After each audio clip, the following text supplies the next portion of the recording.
JP Nadda জি আসবেন, আমাদের অমিত শাহ জি আসবেন, তো সমস্ত স্টার ক্যাম্পেইনার তারাও আসবেন। তো সবাই ব্যস্ত এবং ওই জায়গার মধ্যে দিয়ে আমরা মানুষের কাছে আমরা বার্তা পৌঁছাতে চাই যে গরিবের বলতে সবকা সাথ সবকা বিকাশ বিশ্বাস আর তার প্রয়াসের যে বিষয়টা মানুষের কাছে আমরা দিয়ে মানে প্রচার করে যাচ্ছেন। এখনো পর্যন্ত কতটুকু আপনি কভার করতে পেরেছেন? এ সম্ভব না, তবুও আমি ভাবলাম যে করে নিই যত পারা যায়। আর আজকে আমি আরেকটা 9 নং বনমালীপুরে আমি আমাদের সভাপতি রাজীব ভট্টাচার্যের জন্য গেছি। তো সব জায়গায় আমি যাব যতটুকু সম্ভব, এট বেস্ট সময়ের সাথে আমার পাল্লা দিয়ে চলতে হচ্ছে। যাব যেখানে যেখানে দরকার, বিভিন্ন মিটিং, তারপর র্যালি হবে, সব জায়গায় যেতে হবে।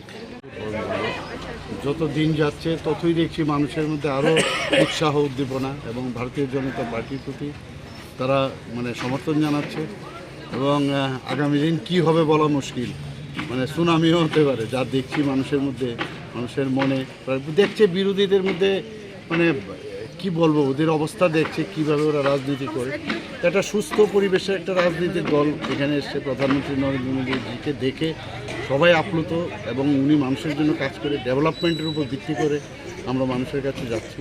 এবং মানুষ আমাদেরকে মানে ওনাদের কথাবার্তায় বোঝা যাচ্ছে যে আমাদের উপর পুরো বিশ্বাস আছে এবং আগামী দিন আবার ভারতীয় জনতা পার্টির সরকার এখানে প্রতিষ্ঠিত হবে নিঃসন্দেহে।